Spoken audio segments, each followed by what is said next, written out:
নারীর অধিকার প্রতিষ্ঠিত করতে চাইতেছে। ওরা এই জন্য চাইতেছে, হাম তো ডুবে হ্যাঁ সনম তুঝে লে ডুবেঙ্গে, আমরা তো ডুবছি, তোমাদেরকে আর ভালো থাকতে দিব কেন? আমাকে তো বুঝাইতে হবে না। আমি তো জানি ইউরোপের মেয়েদের মর্যাদা কতটুকু, আমি জানি। আমি তো চোখে দেখি, আমি তো আপনাদের স্বাধীনতা দেখি না। ওই সময় তো আমি ইংল্যান্ডে ছিলাম। 4 তারিখে রাত্রে আমি কানাডা যেতেছিলাম। কানাডায় নামার পরে জানছি বাংলাদেশ স্বাধীন হয়ে গেছে। আমি তো চোখে দেখি ওইখানে মেয়েদের ইজ্জত কতটুকু। হ্যাঁ, এতটুকু ইজ্জত বলা যেতে পারে যে ওরা টিস্যু। টিস্যু বোঝেন? টিস্যু বোঝেন? টিস্যু। হ্যাঁ, এতটুকু এতটুকু মর্যাদা। কিন্তু আমি সরকার প্রধানরে একটা কথা বলবো আর কি, আপনাদের মাধ্যমে, মিডিয়ার মাধ্যমে। বড় শ্রদ্ধা করি ওনাকে, আমাদের গৌরব মডেল উনি।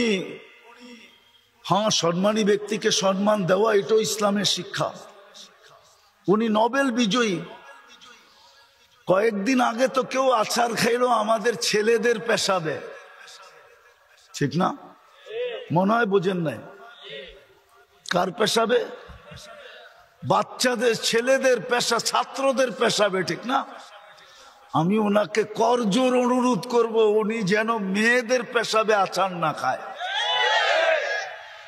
উনি যেন, উনি পুরুষ, একটা পুরুষের পেশাবে আচার খাক, আমার কোনো আপত্তি থাকবে না।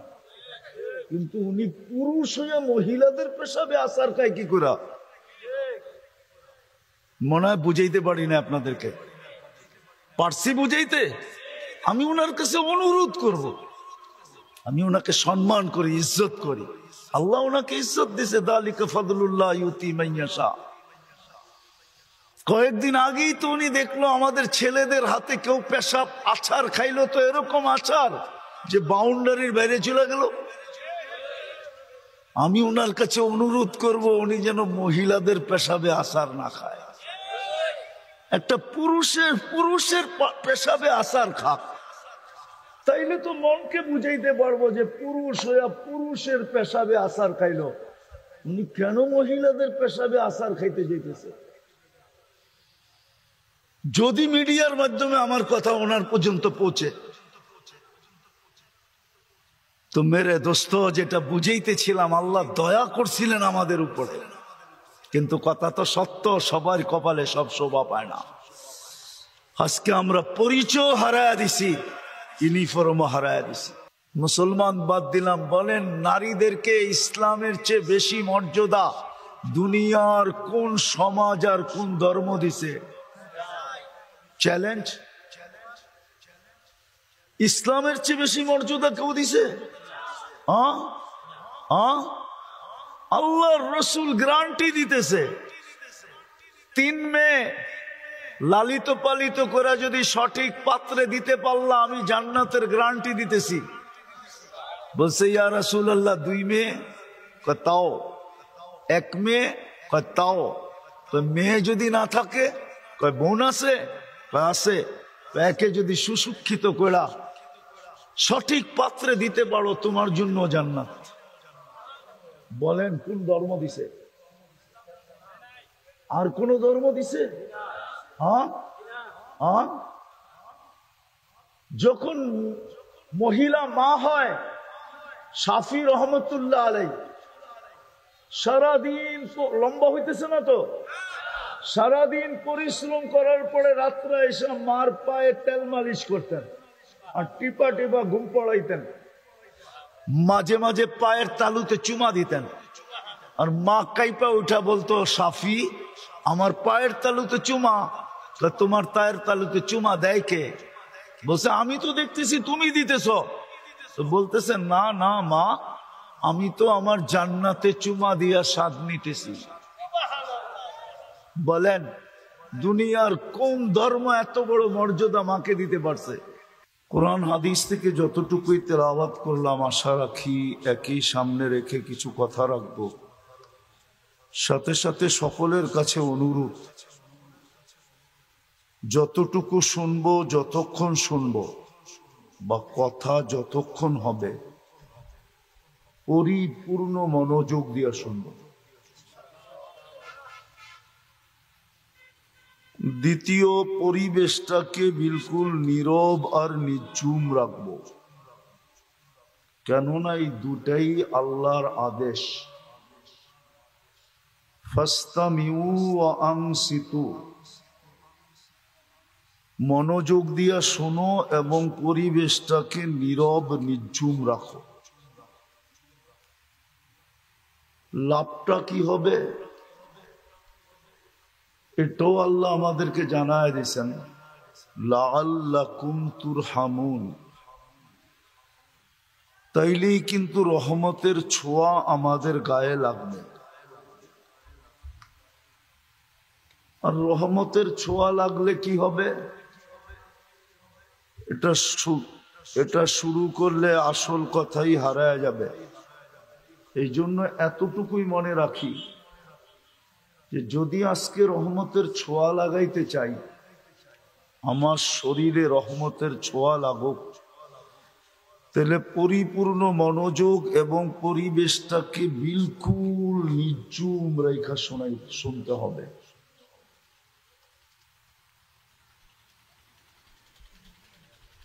আল্লাহ সবচেয়ে বড় রহমত আমাদের উপরে, আল্লাহর বহুত বড় রহমত। আমি রহমতই বলবো, দয়াই বলবো, করুণাই বলবো, যে আল্লাহ আমাদেরকে মানুষ হিসাবে অস্তিত্ব দিয়েছেন। এটা আল্লাহর রহমত আর দয়া যদি না হইতো, পছন্দ আর ভালোবাসা যদি না হইতো, মানুষ ভালোবাসার জন্য কতই না লালায়িত হয়। দুনিয়া ঘুরা দেখেন, মানুষ মানুষের ভালোবাসা পাওয়ার জন্য, দলের ভালোবাসা পাওয়ার জন্য, দলপতির ভালোবাসা পাওয়ার জন্য, দলপতি বোঝেন তো, দলের যে প্রধান থাকে, ভালোবাসা পাওয়ার জন্য মানুষ কত লালায়িত। যুবকদেরকে জিজ্ঞাসা করেন, প্রতি বৎসরই ভালোবাসা পাওয়ার জন্য লালায়িত হয়ে করতে থাকে। ফুলও দেয়, হোটেলেও খাওয়ায়, পার্সেলও দেয়, কি না করে পারে না কলিজা বাইর করে দিয়া দিতে। জিজ্ঞাসা করেন ওদেরকে। তারপরও যেন একবার লেখা দেয়, আমি তোমায় ভালোবাসি, I.ইউ। অথচ আল্লাহ আমাদেরকে ভালোবাসা মানুষ বানাইলেন, সৃষ্টির সেরা বানাইলেন, সেরা। বুঝাইতে পারতেছি? ভালোবাসা সৃষ্টির সেরা বানাইলেন, এটা ভালোবাসার ফল। যদি ভালো না বাসতেন তাহলে আপনাকে আমাকে মানুষ বানাইতেন না। আমি আরেকটু উপরে নিয়ে যাব, এর চেয়েও বেশি ভালোবাসার প্রকাশ করছেন আল্লাহ। আমাদেরকে মুসলমানের ঘরে পাঠাইছেন।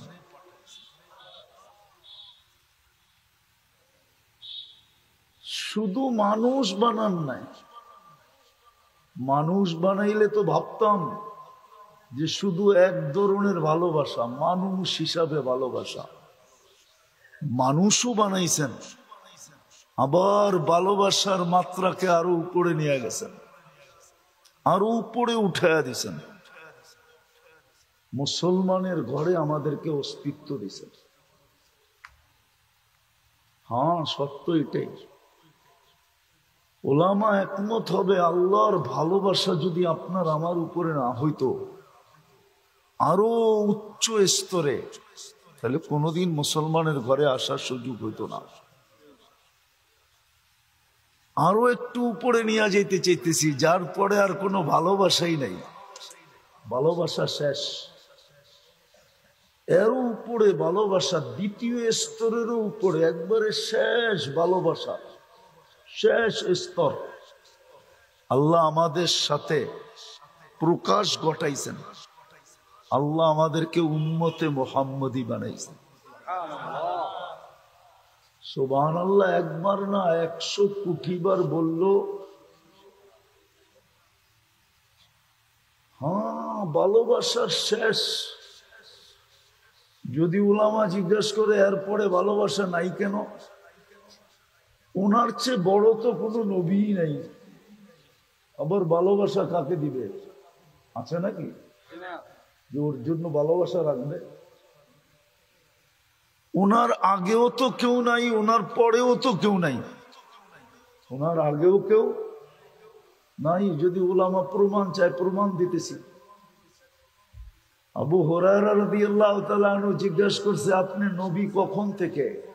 তো বলছে, আনান নবিয়্যু ওয়াল আদমু বাইনাল মাই ওয়াত তিন। আমি ওই সময় থেকে নবী ঘোষিত যখন আদম আলাইহিস সালামের জন্য মাটিও নির্বাচন করা হয় নাই। সুবহানাল্লাহ। আনা তো দূরের কথা, বানানো তো দূরের কথা, নির্বাচিতই হয় নাই। মাটি চয়েস করা হয় নাই, আমি তখন থেকেও নির্বাচিত। যদি আরেকটু আগে চলে যাই তাহলে আরো আগে, সৃষ্টিরও 1000 বৎসর আগে, সমগ্র সৃষ্টির 1000 বৎসর আগে আল্লাহ কোরআনের 2টা সূরা পড়ছিলেন, তেলাওয়াত করছিলেন। একটা তাহা, একটা ইয়াসিন। আর এই দুটাই আমাদের নবীজির নাম। তাহাও আমাদের নবীজির নাম, ইয়াসিনও আমাদের নবীজির নাম। তো আল্লাহ সূরা ইয়াসিন তেলাওয়াত করতে যে ডাক দিছেন, ইয়াসিন। তারপরে আল্লাহ কসম খাইছেন, ওয়াল কোরআনিল হাকিম। তারপরে আরবি গ্রামার বলে আমাদের নবীজি মনে হয় সামনেই বসা ছিল, নাইলে আল্লাহ ইন্নাকা লামিনাল মুরসালিন কি করে বললেন? আরবি গ্রামারে তো বলা হয় ইন্নাকা বলা চলবে না, ইন্নাহু বলা চলতো, কিন্তু সামনে বসা ইন্নাকা বলবে না, তো বলবে না কেন? ওই সময়ও সামনে ছিলেন, কিন্তু তিতাসের মানুষ কোন রূপে ছিল আমি এটা জানি না, কিন্তু আরবি গ্রামার বলে ছিলেন। কোন রূপে ছিলেন ওটা আল্লাহই জানে। কোন রূপে ছিলেন ওটা আল্লাহই জানে, কিন্তু ছিলেন সামনে। ওই নবীর উম্মত আপনাকে বানাইছেন। বোঝা গেল ভালোবাসার পুরা পাতিলটা উঠায় আপনার আমার উপরে ঢেলা দিয়েছেন। কেননা আমাদের পরে তো উম্মত নাই, কার জন্য রাখবেন?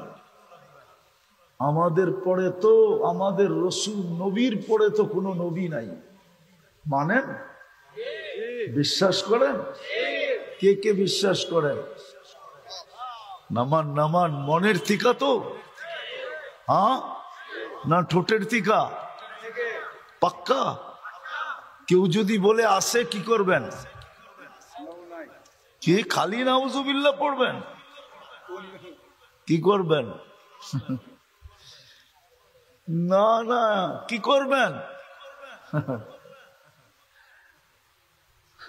বলবেন দাঁড়া, জুতা নিয়ে আইতেছি, দাঁড়া জুতা নিয়ে আসতেছি। তো যেটা বুঝাইতেছিলাম যে আল্লাহ সবচেয়ে বড় নেয়ামত আমাদের উপরে। বিদায় আমাদের দুনিয়ায় যত পরিচয় থাকুক না কেন, আমাদের আসল পরিচয় কিন্তু 2টা।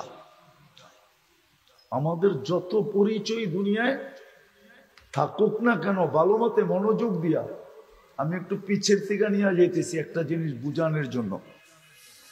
আজকে আমাদের ভিতরে বুঝ নাই, বা 7 আপের সোডার মতো আর কি।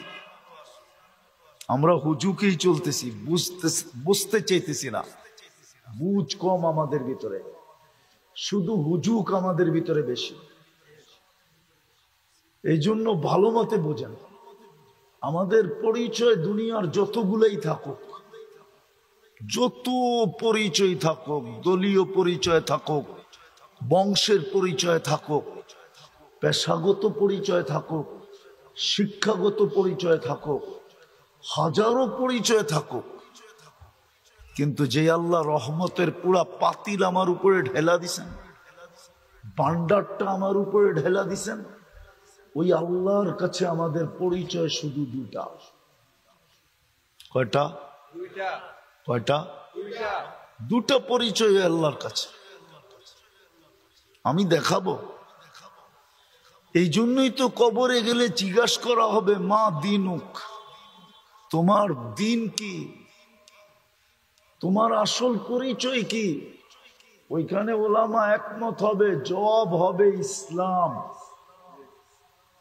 ইসলামই আমাদের একমাত্র পরিচয়। ইসলামই আমাদের একমাত্র পরিচয় আমাদের ইসলাম। দ্বিতীয় আরেকটা পরিচয় আছে, ইমাম বুখারী রহমতুল্লাহ আলাইহি লেখছেন। উনি তো একটাই লেখছেন, আমি বানায় দুইটা বললাম। উনি একটাই লেখছেন, আমাদের একটাই পরিচয়। এই জন্য উনি বুখারী শরীফে লেখছেন, মুর্দাকে দাফন করার পরে যখন আত্মীয় স্বজন ফিরতে শুরু করে, তো মুর্দা আত্মীয় স্বজনের ফিরা যাওয়ার জুতার আওয়াজ কবরে বসা পাইতে থাকে। তখনই দুই ফেরেশতা এসে জিজ্ঞাসা করে বসায়া, মা কুনতা তাকুলু ফি হাযার রাজুলি মুহাম্মাদিন সাল্লাল্লাহু আলাইহি ওয়াসাল্লাম, তোমাকে যে উম্মতে মুহাম্মদী বানায়া সমস্ত রহমতের মায়া মমতার ভান্ডার যে আল্লাহ পুরাটা ঢেলা দিছিলেন। আমি দুই একটা প্রমাণ দিলে আপনাদের বুঝে আসবে যে পুরা ভান্ডারটা যদি আল্লাহ না দিতেন, তাইলে এক রাত্রে আপনি 83 বৎসরের ইবাদত কি করে পাইতেন? এক রাত্র পরিশ্রম কয় রাত্র, ইবাদত কয় রাত্রের, বিনিময় কয় রাত্রের? 83 বৎসরের। 83 বৎসর প্লাস 4 মাস পরিশ্রম শুধু এক রাত্রে। তাইলে আপনাকে মায়া মমতার সর্বোচ্চ স্তর যদি না হইতো, তাহলে এক রাত্রে 83 বৎসরের ইবাদত দেয় কি করে? সামান্য সময় চিন্তা করলে 60-70 বৎসরের ইবাদত দেয় কি করে? একটু ভাবেন। আসতেছে আগামী মাসে জিল হজের 10 তারিখ, 10 রাত্র, ওয়ালায়ালিন আশ। হাদিসে আছে জিল হজের 10 রাত্র যে জাগবে, 10 রাত্র 10টা লাইলাতুল কদরের সমান পাবে। সুবহানাল্লাহ। 8300 বৎসর। আপনি বাঁচবেন কয়দিন? এটা কি ভালোবাসার শেষ স্তর না? ভালোবাসার শেষ স্তর আপনাকে দিয়া দিল। বিদায় ভালো মতে আমাদের পরিচয় ছিল দুইটা, কিন্তু আফসোস, কোন প্রশাসনের লোক যদি বাড়ির থেকে বাহির হলো আর না প্রশাসনিক পোশাক পরলো, না সঙ্গে পরিচয় পত্র নিল, রাস্তায় যদি তার সাথে কোনো অঘটন ঘটা যায়, কোনো অঘটন যদি তার সাথে রাস্তায় ঘটা গেল, বলে তার সংস্থা তাকে সর্বপ্রথম কি প্রশ্ন করবে?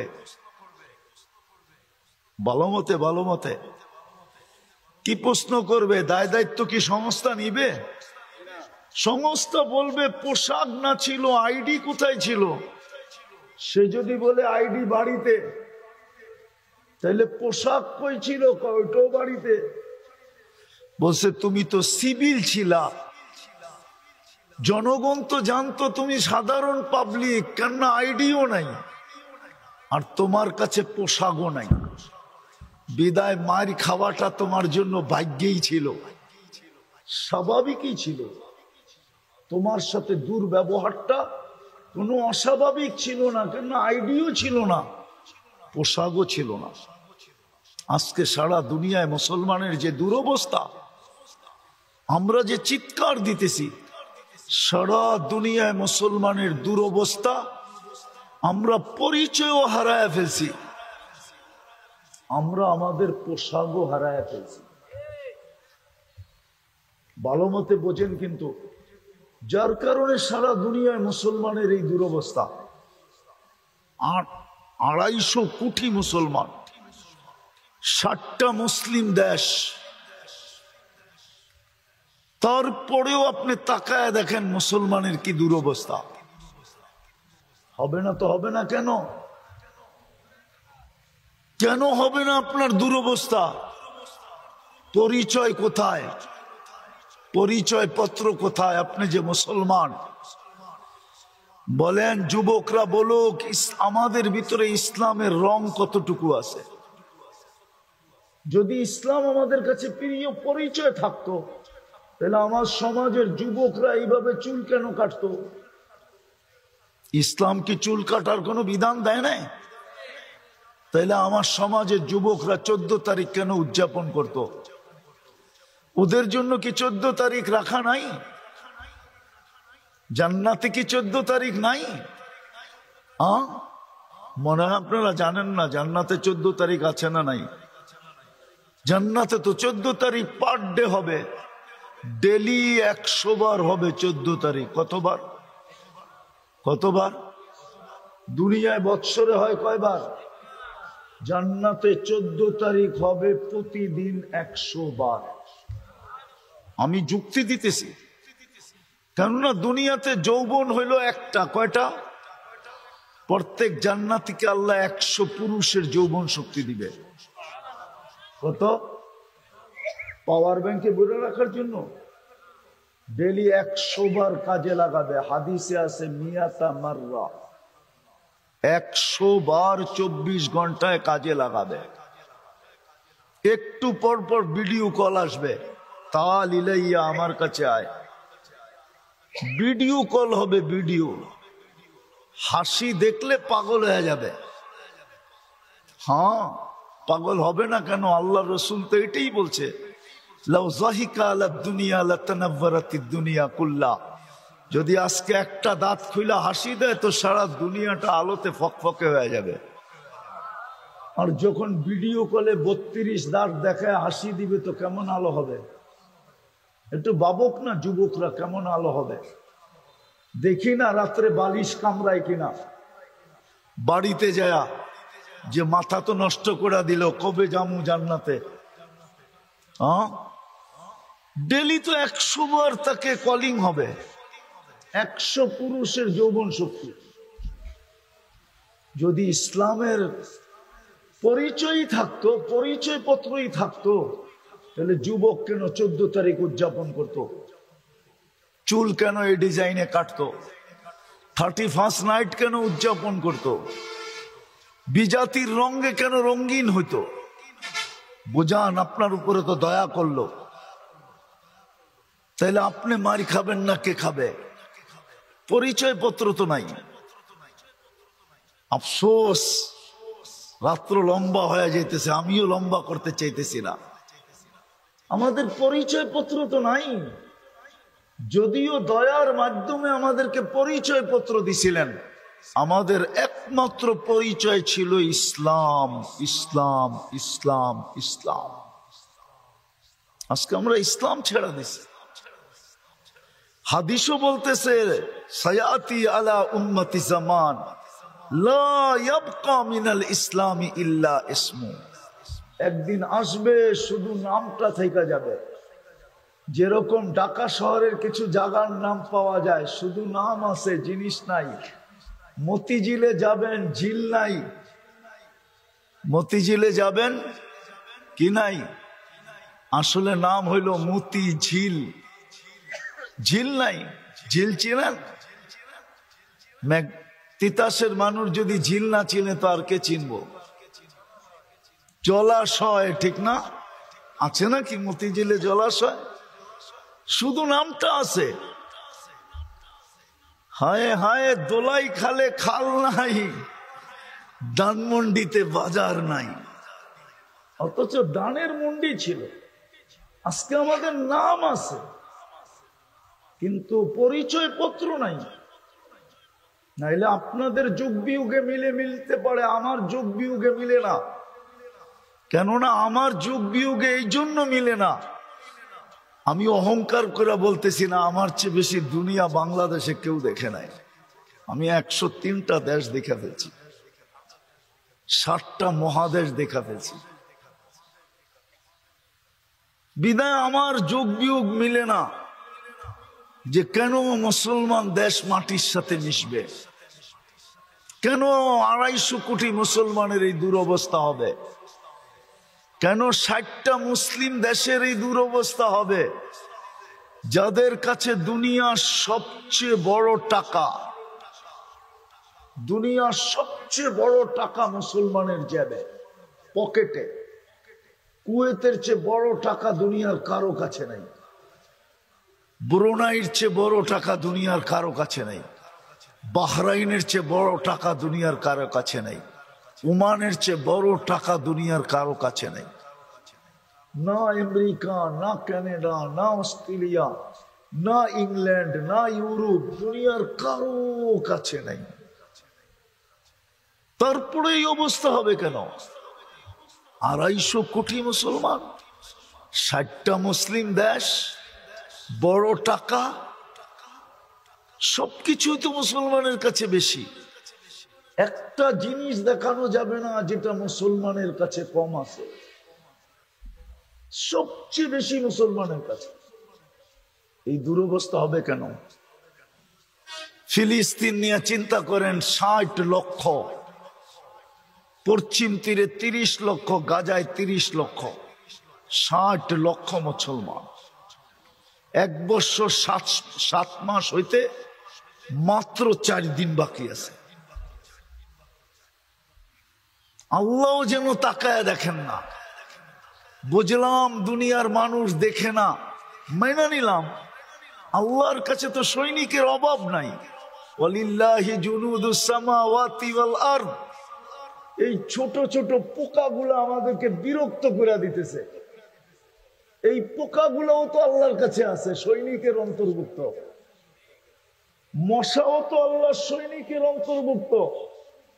নাইলে নমরুদকে কি করে মশা দিয়া নমরুদকে ধ্বংস করলেন? মশাও তো আল্লাহর সৈনিক, ফেরেশতাও তো আল্লাহর সৈনিক, আবাবিলও তো আল্লাহর সৈনিক। ঘোষণাই তো দিতেছেন, জিল্লাহি জুনুদুস সামাওয়াতি ওয়াল আরদ। আকাশ জমিনে যত সৃষ্টি সব আমার সৈনিকের অন্তর্ভুক্ত। সমুদ্রের পানিও তো আল্লাহর সৈনিক, চলমান বাতাসও তো আল্লাহর সৈনিক। দুনিয়ার মানুষ নাইলে ফিলিস্তিনের থেকে মুখ ফিরায় নিছে, ভাবলাম মুসলমান ফিরায় নিছে। আল্লাহ কোন সৈনিককে বলে দিতেন মানুষ ফিরায় নিছে, তাতে কি আশায় আর যায়? যাও তোমরা ফিলিস্তিন বাঁচাও। কিন্তু 1 বছর 7 মাস তো হয়ে গেল। আমারটা বুঝতে চেষ্টা করেন, কিন্তু তাকায় দেখে না কেন? অথচ দয়া করে তো মুসলমানের ঘরে পাঠায় ভাগ্য খুলে দিলেন, ভালোবাসার বিকাশ ঘটায় দিলেন। কিন্তু এখন তাকান না তো, তাকান না কেন? তাকাবে তো, তাকাবে কি করে বলেন? আপনার কাছে আমার কাছে তো আইডি নেই, শুধু নাম আছে। আপনি বলবেন এখানে তো সবই টুপি পড়া, জুব্বা পড়া, আপনি বলতে পারেন, কিন্তু পার্সেন্টেজ কত? ওটা তো আজান দিলে বোঝা যায়। আজান দিলে বোঝা যায় পার্সেন্টেজ কতটুকু। 90% জন তো নামাজ পড়ে না। পড়ে? 90% জন তো আল্লাহর ডাকে সাড়া দেয় না। অথচ সারাদিন বুক করে কাঠটা, কাঠটা বুক করি। সবকিছু বাদই দিলাম। পানির দামে যদি অক্সিজেন কিনতে হইতো, তিতাসের মানুষ, বাংলাদেশের মানুষ, দুনিয়ার কোন মানুষের পরনে লেংটিও থাকতো না। লেংটি চিনেন? চিনেন লেংটি? লেংটি পড়ারও সুযোগ হইতো না। অক্সিজেন কিনতে কিনতে ফতুর হয়ে যেত, কেননা ডেলি বিল দিতে হইতো 16,500 টাকা। ডেলি বিল, ডেলি 30 টাকা যদি লিটার হতো, আমরা ডেলি 550 লিটার অক্সিজেন নেই। এই দেহটা ডেলি 550 লিটার অক্সিজেন নেয়। বিজ্ঞানকে জিজ্ঞাসা করেন, যদি 30 টাকা লিটার হয় তো 16,500 টাকা হয়, পার ডে দিতে হতো। সার্ভিস কে দিছে যে বিনা পয়সায়? অথচ আল্লাহ ডাকে আসে না, আল্লাহ ডাকে আসে না। আল্লাহ আল্লাহ ভালোবাসায় আমাদের এমনই পড়ছেন যে বিনা পয়সায় সার্ভিস দেওয়া যাইতেছেন, ডাকে তারপরও আসে না। অথচ হাদিস তো বলে আপনি যে মুসলমান এটার পরিচয় কি? বাইনাল ইসলাম ওয়াল কুফরি তারকুস সালাত। উলামা তরজমা করে দেখে এই হাদিসের তরজমা, উলামা করে দেখে হাদিসের, আমি করলাম না। বাইনাল কুফরি ওয়াল ইসলাম তারকুস সালাত। ইসলাম আর কুফরের ভিতরে সীমান্ত হলো নামাজ ছাড়া। আব্দুল কাদের জিলানী তো শুধু শুধু লেখেন নাই, উলামারা মানতে চায় না ওনার লেখা। উনি লেখছেন শুকর সকালবেলা উঠা বলে, আল্লাহ আমি এখনই চোখ খুলবো, কাইলা ইয়াকা আউয়ালা নাজরিন আলা মান লা ইউসাল্লি, আমার প্রথম দৃষ্টিটা যেন কোনো বেনমাজির উপরে না পড়ে, কোনো বেনমাজির উপরে না পড়ে। তুমি ডাকলা আর আসলো না। যদিও আমি সৃষ্টির ভিতরে নিকৃষ্ট, সবচেয়ে নিকৃষ্ট মানি, কিন্তু আমিও তো চোখ খুলা তোমার প্রশংসা করি। কিন্তু এই মানুষগুলাকে তুমি 24 ঘন্টা সেবা দিতেছ, শ্রেষ্ঠত্বের মুকুট দিলা। এই মুসলমান গুলাকে তুমি ভালোবাসা ইসলামের মালা গড়ায় মাতৃকুলে পড়ায়া দিলা, ভালোবাসার ভান্ডার এদের উপরে ঢাইলা দিয়া উম্মতে মুহাম্মদী বানাইলা। আর কোন উম্মতের ডাকার দায়িত্ব তুমি নেও না, এদেরকে ডাকার দায়িত্ব নিলা। আর তুমি ডেলি 5 বেলা ডাকো, তাও লাউড স্পিকার দিয়া। আজান তো লাউড স্পিকারে হয়, মুয়াজ্জিন তো লাউড স্পিকারে ডাকে। ডাক তো আল্লাহর, আওয়াজ তো মুয়াজ্জিনের, কিন্তু 90 ভাগ আসে না। তাহলে আপনি মারি খাবেন না তো কে খাবে? ভাবছেন চিৎকার দিয়া জিতা যাবেন? ইম্পসিবল। চিৎকার দিয়ে যদি মুসলমান জিততো, তা আপনার চেয়ে আমার চেয়ে বড় চিৎকারওয়ালারা কবরে চলে গেছে। নাম বলবো না? হ্যাঁ, আল্লামা আমিনী রহমতুল্লাহ আলাইহির মতো হুঙ্কার দেনেওয়ালা কিয়ামত পর্যন্ত এই মাটিতে আর পয়দা হবে না। জানি না ওলামা মানে কি মানে না। আপনি আর কি হুঙ্কার দেন, আমি আর কি হুঙ্কার দেই? আল্লামা আমিনের চেয়ে বড় হুঙ্কার? এরকম একটা দেখাইলাম, 100 দেখানো যায়, সারা দুনিয়ায় দেখানো যায়। আসল কথা হলো আমরা পরিচয় হারায় ফেলছি, যার কারণে আমাদের দুরবস্থা। ডাকলেও আসে না। পরিচয় একটাই ছিল আমাদের, যে ডাক দিল আর দৌড়ে ছুটলাম। অথচ আল্লাহ ডাকে, 99 পদের মালিক ডাকে, ইউহি ওয়া ইউমিত ডাকে, যার হাতে হায়াত, যার হাতে মৌত। শুধু উনি ডাকে না, 99 পদের মালিক ডাকে। রহমান ডাকে, রহিম ডাকে, মালিক ডাকে, কুদ্দুস ডাকে, সালাম ডাকে, মুমিন ডাকে, মুহাইমিন ডাকে, আজিজ ডাকে, জব্বার ডাকে, মুতাকাব্বিরুল খালিকুল বারিউল মুসাব্বিরুল গফফারুল কহ্হারুল ওয়াহ্হাবুর রাসাকুল ফাত্তাহুল আলিমুল কাবিদুল বাসিতুল খাফিদুর রাফিউল মুইজ্জুল মুদিল্লুস সামিউল বাসীরুল হাকামুল আদলুল লতীফুল খবীরুল হালিমুল আযীমুল গফুরুল শাকুরুল আলিয়ুল কবীরুল হাফিজুল মুকিতুল হাসিবুল জলিলুল করিমুল রকিবুল মুজিবুল ওয়াসি আল হাকিমুল ওয়াদুদুল মজিদুল বাঈসুল শহীদুল হকুল ওয়াকিলুল কবিয়ুল মতিনুল ওয়ালিয়ুল হামিদুল মুসি আল মুবদি আল মুঈদ আল মুহয়ি আল মুমীত الحي القيوم الواجد الماجد الواحد الأحد الصمد القادر المقتدر المقدم المؤخر الأول والآخر الظاهر والباطن الوالي المتوالي البر التواب المنتقم العفو الرؤوف مالك الملك ذا الجلال والإكرام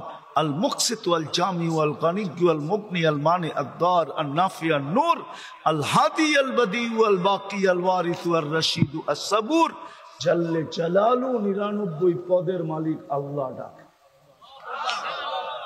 24 ঘন্টা ওনারটা ভোগ করে, যুবক করে, বৃদ্ধ করে, নারী করে, পুরুষ করে, ছোট করে, বড় করে, 24 ঘন্টা ওনারটা ভোগ করে, ডাকে, তারপর আসে। দুরবস্থা হবে না তো হবে না কেন? দ্বিতীয় বন্ধুর উম্মত বানায়া ভাগ্য খুলা দিল। হায় হায়, বন্ধুর ইউনিফর্ম হারায় ফেললাম। নবীর আদর্শ আমাদের ভিতরে নাই, শুধু এতটুকু রয়ে গেছে, নাম শুনলে শুধু চুমা দেই, বাস। আমি বিরোধিতা করতেছি না। যেই রসুলের উম্মত বানায় আপনাকে পুরা ভালোবাসার উচ্চ স্তরে নিয়ে গেল, যার উপরে কোনো স্তর নাই, ওইখানে নিয়ে গেল আপনাকে। আমরা ওই নবীর আদর্শ হারায় ফেলছি। নবীর আদর্শ আমাদের ভিতরে নাই। দেখলে বোঝা যায় না মুসলমান কিনা, জিজ্ঞাসা করতে হয় ইউ আর মুসলিম। মুসলমান সমাজে দেখে আমরা বুঝি, কিন্তু আমরা যখন বিদেশে যাই তো জিজ্ঞাসা করতে হয় ইউ আর মুসলিম, তুমি মুসলমান কিনা। জিজ্ঞাসা করতে হয়, রূপরেখা দিয়ে বোঝা যায় না সে মুসলমান কিনা। নবীর আদর্শ আমাদের ভিতরে নাই। আপনি সুখে থাকেন তো থাকেন কি করে, কিন্তু ইতিহাসের পাতা উঠায়া দেখেন, একটা সময় তো ছিল একজনের জন্য ফেরেশতা আসতো, একজনের জন্য। কয়জনের জন্য?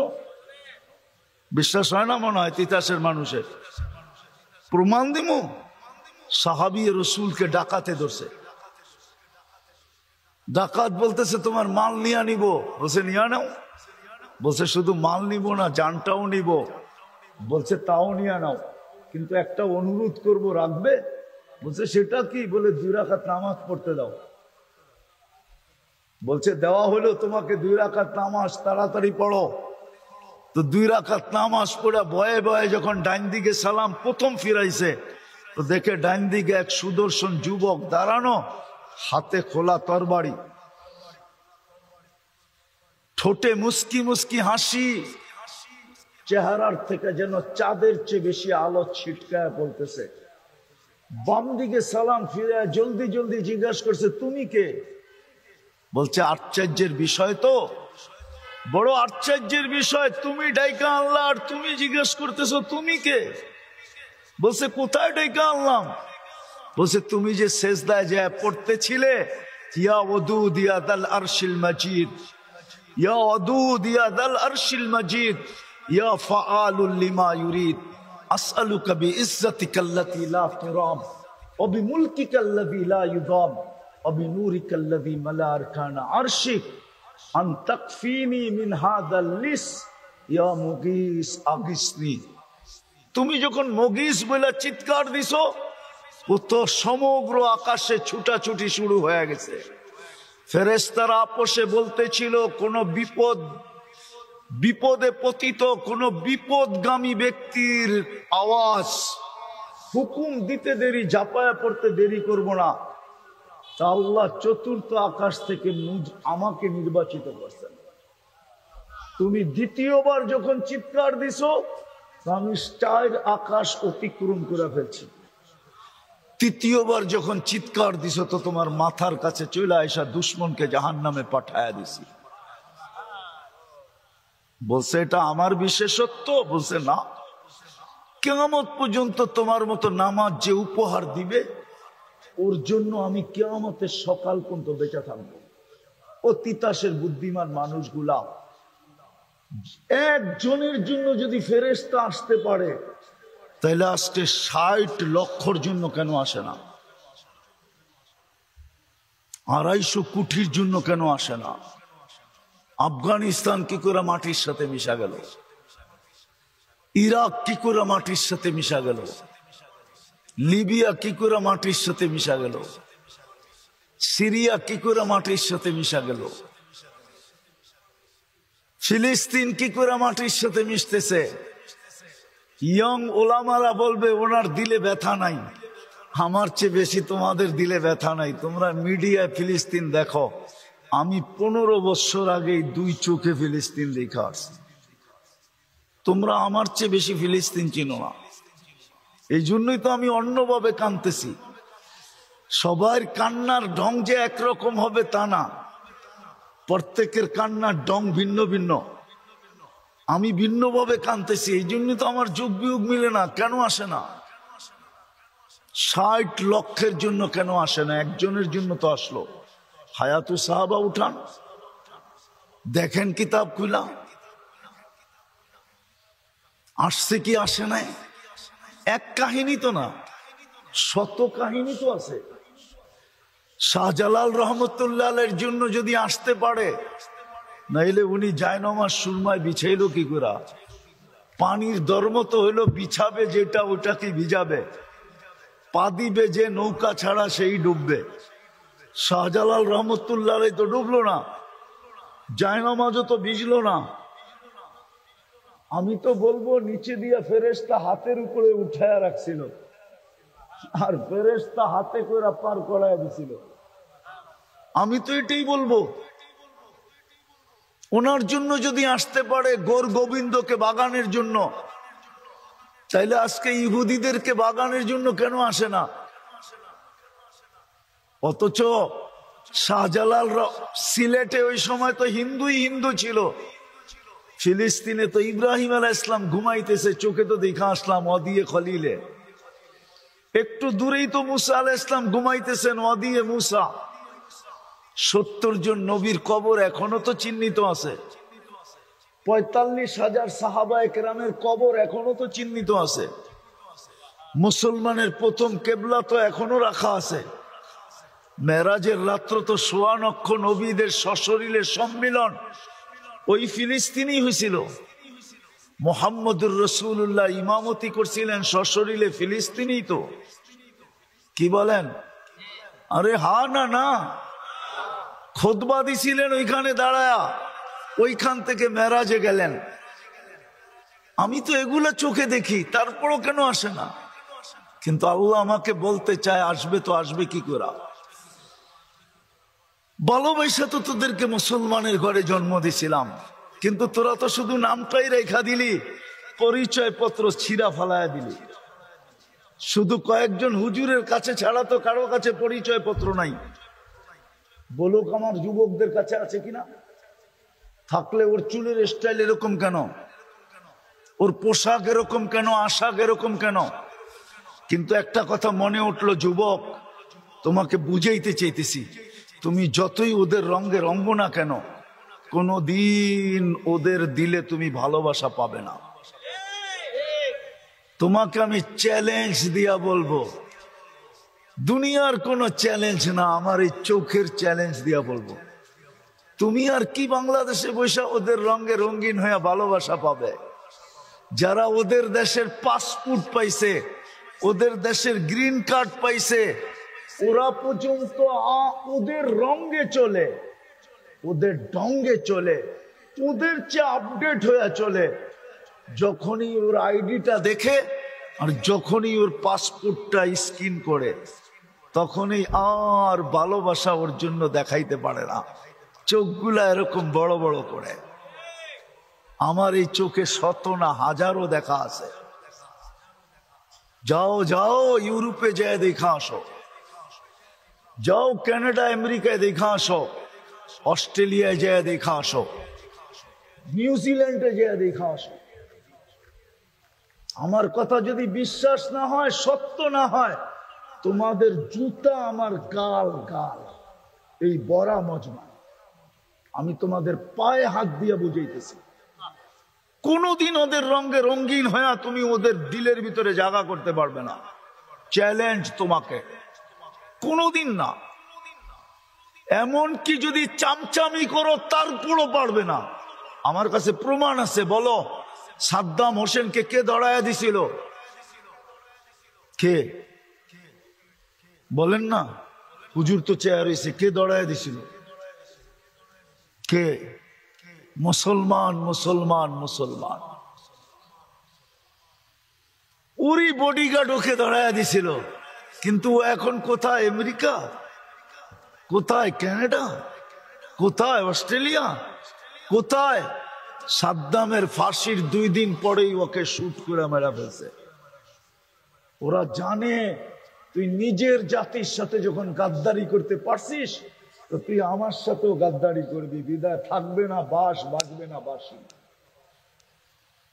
বলেন ইতিহাসের আলোকে আমাকে বলেন, ইতিহাসের আলোকে আমাকে বলেন, বাংলার নবাব সিরাজউদ্দৌলাকে কে হারাইছিল?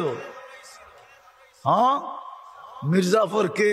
হিন্দু, খ্রিস্টান, ইহুদি? কে মির্জাফরকে মারছে? কে? ইংরেজ। ইতিহাস উঠান। এই জন্য তুমি যুবকদের পায়ে ধরি যে তুমি যতই রঙে রঙ্গ, যতই চামচামি করো, কোনো দিন তুমি ওদের কাছে প্রিয় হবে না, না না না না।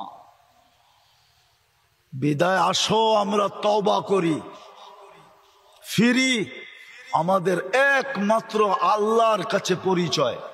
দুনিয়ার পরিচয় নিয়ে আমার আলোচনা নাই। আমার আলোচনাই হলো আল্লাহর কাছে পরিচয়। আল্লাহর কাছে আমাদের পরিচয় দুটাই, আমরা মুসলিম, আমরা মুহাম্মদুর রাসূলুল্লাহর উম্মত। 2 পরিচয় যদি অর্জন করতে পারি, যতদিন পরিচয় পত্র ছিল আর ইউনিফর্ম ছিল, হায় হায় হায়, এখনো আছে। আমি চোখে দেখে বলতেছি, প্রযুক্তির যুগ ছিল না। উমর রাদিয়াল্লাহু তাআলা আনহু যেই পাহাড় দেখায় দিছিলেন সারিয়াকে, ওই পাহাড়ের গায়ে এখনো সাইনবোর্ড লাগানো আছে।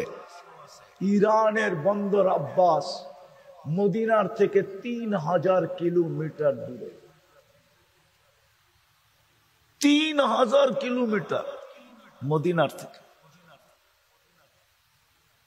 শুধু আজকে আমরা পরিচয় পত্র হারায় ফেলছি। নাম আছে মুসলিম,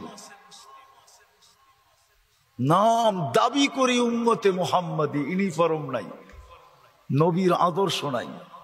আর কতদিন আমরা বিরোধিতা করে চলবো? শেষ কথাটা শুনাই শেষ করতেছি। আল্লাহরও অঙ্গীকার আছে বন্ধুর সাথে, আল্লাহরও অঙ্গীকার আছে বন্ধুর সাথে। আপনাকে আমি রাজি করে ছাড়বো, আপনাকে আমি লজ্জিত হইতে দিব না। বিদায় আল্লাহ আমাদেরকে পুত পবিত্র করবে 2 ভাবে, 2 ভাবে করবে, 2 ভাবে। হাদিসে আছে আল কাতলু ওয়াস সালাসিলু, অহেতুক হত্যা হবে, অহেতুক। নাইলে আপনি দেখেন বাংলাদেশের ইতিহাসে আপনি পাবেন 1 কাপ চার জন্য গুলি করে মেরে ফেলছে, পত্রিকা আছে। 5 টাকার বাদামের জন্য গুলি করে মেরে ফেলছে, পত্রিকা আছে। সন্তান বাপকে গুলি করে মেরা ফেলছে শুধু 500 টাকার জন্য। আমি অ্যাড্রেস দিতেছি, যে জিজ্ঞেস করে আসেন। তাও ঈদের দিন সকালে, রোজার ঈদের দিন সকালে। আমানুল্লাহ আমান সাহেবের এলাকা হযরতপুর কেরানীগঞ্জের, সকালবেলা ছেলে 500 টাকার জন্য বাপকে গুলি করে মেরা ফেলছে। অহেতুক হত্যা হবে। ফিলিস্তিনে অহেতুক হইতেছে, কোন যুক্তি নাই, অযৌক্তিক। নিরীহ মানুষ মারা যাইতেছে। হত্যা হত্যা হত্যা হত্যা হত্যা। দ্বিতীয় ভূমিকম্প। আগে ছোটবেলা শুনতাম 2-4-10 বৎসরে বাংলাদেশে একবার ভূমিকম্প হইতো না। 2024-এ 47 বার বাংলাদেশে ভূমিকম্প আসছে। 2025-এ এখন নেটে সার্চ দিয়া দেখেন কতবার ভূমিকম্প আসছে। গত 2 সপ্তাহ আগেও বাংলাদেশে ভূমিকম্প আসছে। মাত্রায় যদিও কম ছিল, হইতে পারে ছোট, হইতে হইতেই একদিন হবে এরকম একটা, বাস পবিত্র করার জন্য মাটির নিচে নিয়ে নেবে। বিদায় আসেন, তওবা করি। আমাদের পরিচয় এই দুটাই আল্লাহর কাছে, আর কোনো পরিচয় নেই। আজকে আমরা মায়ের খাইতেছি এই জন্যই, শুধু কিছু লোক চিৎকার দিতেছি, আমরা পুরা জাতি স্রোতের মতো অন্যদিকে ভাসতেছে। নাইলে কেন হবে? আমি মিডিয়ার মাধ্যমে আপনাদেরকে একটা কথা জানাইতেছি। হুজুরের বয়ান আমি অনেক দূর থেকে এসে শুনতেছিলাম। কালকে মনে হয় সম্মেলন আছে ঢাকাতে, ঠিক না? হ্যাঁ, সত্য তো না? সত্য না? হ্যাঁ, এই দেশে কত পার্সেন্ট মুসলমান?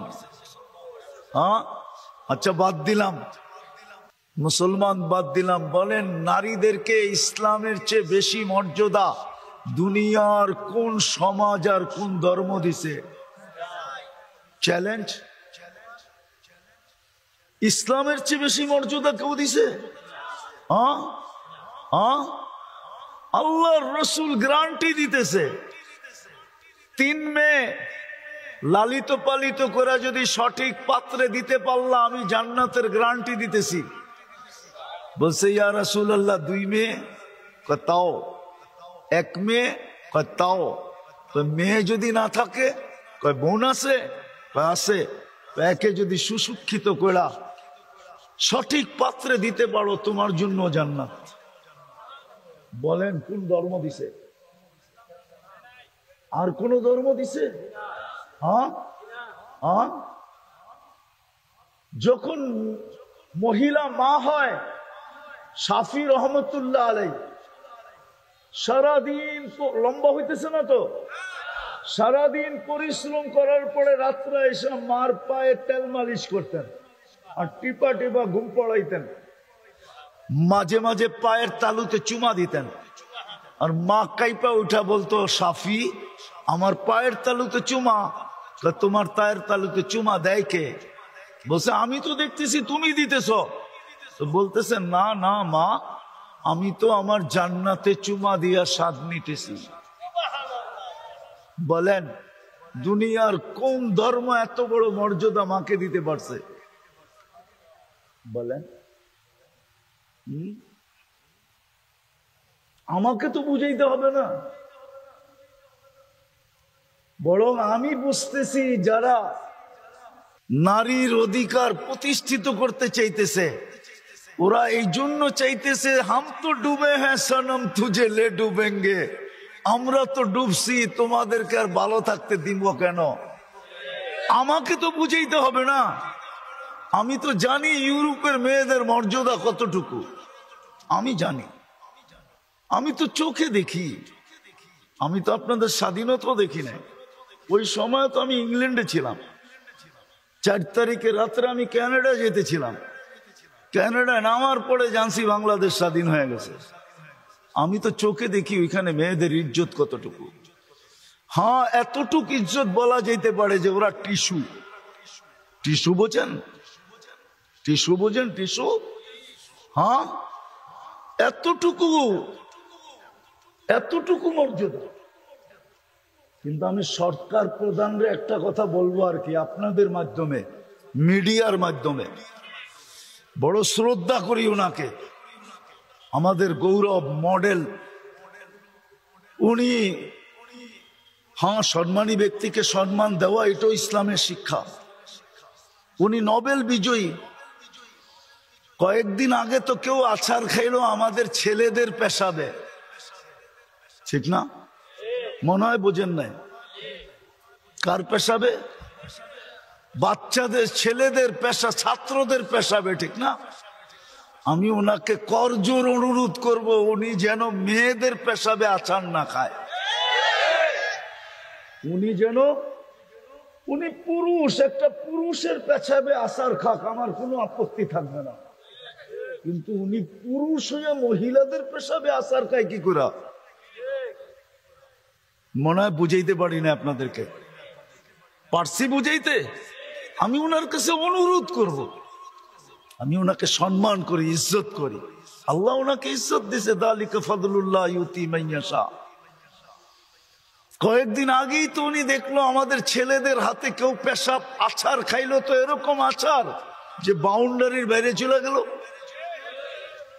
আমি ওনার কাছে অনুরোধ করব উনি যেন মহিলাদের পেশাবে আসার না খায়, একটা পুরুষের পেশাবে আসার খাক। তাইলে তো মনকে বুঝাইতে পারবো যে পুরুষ হইয়া পুরুষের পেশাবে আসার খাইলো, উনি কেন মহিলাদের পেশাবে আসার খাইতে যেতেছে? যদি মিডিয়ার মাধ্যমে আমার কথা ওনার পর্যন্ত পৌঁছে, তো মেরে দোস্ত যেটা বুঝাইতেছিলাম, আল্লাহ দয়া করছিলেন আমাদের উপরে, কিন্তু কথা তো সত্য, সবার কপালে সব শোভা পায় না। আজকে আমরা পরিচয় হারায়া দিছি, ইউনিফর্মও হারায়া দিছি। কসম খোদা, তা যদি না হইতো, আমি আপনাদেরকে বুঝাইতে চাইতেছি, তা যদি না হইতো, ইতিহাসে খুব কম দেখানো যাবে যে মসজিদ মাদ্রাসা কমপ্লেক্স হবে আর এরকম স্টেজে খোলা ময়দানে এরকম ঘোষণা, এটা এখনই সম্ভব, অতীতের ইতিহাসে কখনো পাওয়া যায় না।